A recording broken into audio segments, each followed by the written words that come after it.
You don't think you have a lot of black men, Q, too, though, that get very verbally abusive? That can really talk to They women get like it they from are feminine the energy. bottom of the barrel. And I don't think that's coming from women. Some Your dad men, is that's just how masculine? they are. Your dad is Yeah, my masculine? dad is masculine. Okay, so you respect your dad as a man? Yes, I do. Do you see your dad going toe-to-toe with a woman for 2 hours?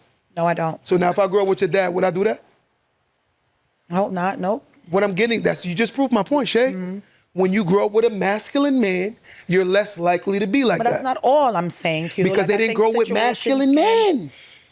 I think Yo, the OGs I grew up with, Ted, we from the same neighborhood. My hood, they spoke, they said what they said, and that was it. They ain't coming arguing with you no 45 minutes.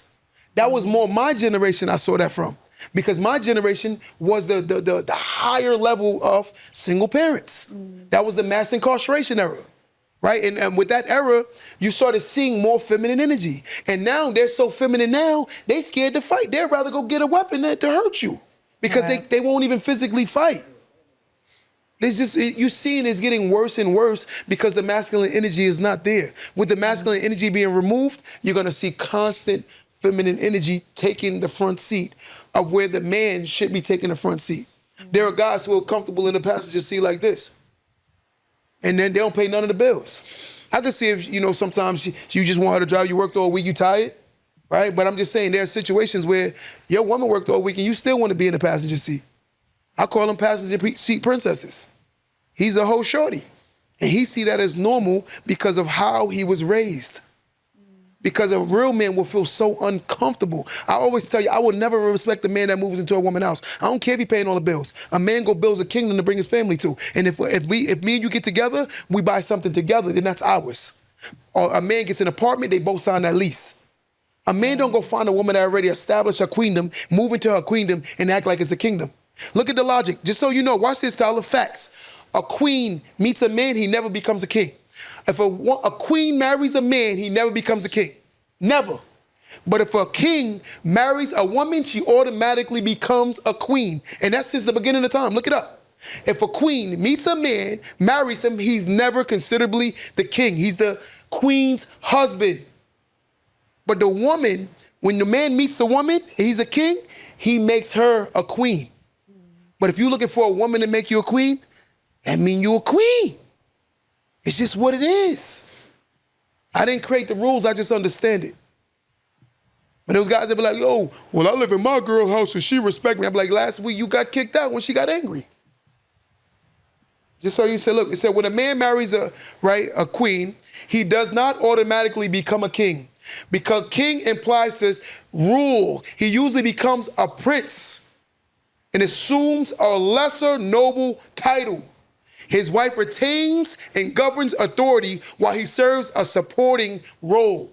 And so I'm just saying, it's not, I don't create the rules, but these guys that don't understand it because they weren't taught it.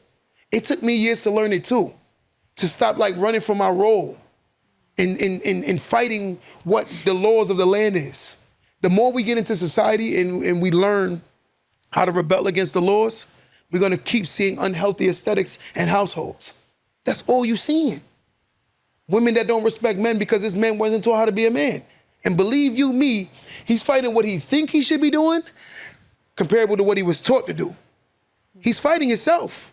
And believe you me, he's in a bad battle with himself. Yo, I sit online sometimes, Shay, and I watch a guy. We talk about a man. They jump on your comments. I'm like, Twitter fingers? You're a man. I can understand when a girl get in your comments and get mad.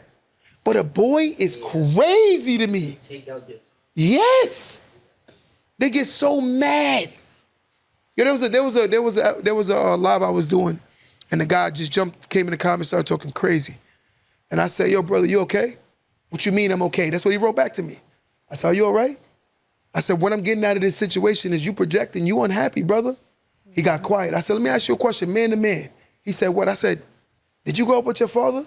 What does that got to do? I said, yes or no? Did you grow up with your father? He said, no. I said, I can tell. I can tell because if I was your father, I'd go get my belt and whip you. I said, because you should know better than that. Let my son be in somebody's comments talking crazy. Like, what are we doing? What are we doing? We men. We see him face to face, we say how we feel. There's a kid that knocked on my door one day, right? Told me he wanted to fight my son. My son said, let's go get it. And I said, yes, that's what I'm talking about. And if you want to go get your father, go get your father. Because I work your father. Because I said, ain't no jump, you gonna get your head, ain't no cameras. You wanna be a man, you knocked on my door, son, you handle that as a man. That's it. And ain't no jumps, nothing. It's gonna be a fair one. That's how I grew up. We never laughed at the dude that lost the fight, we laughed at the dude that never fought back. That's the generation we come from, Shay. I never laughed at the guy that fought back. I always laughed at the dude that never fought, that ran. Yo, you could have lost, so what? You come back, what he said, but you live. You live to fight another day. I come from that generation. And I respect a man that's out here fighting for his family. Even if you losing, my brothers, keep getting back up fighting. Just keep fighting. And that's what a lot of them don't want to do because they weren't taught. They don't know their own strengths. They don't know. They scared to get back up. Because falling hurts. It hurts. It does. Especially when you know ain't nobody gonna be there to look for you to say, yo, let me help you back up. It's okay.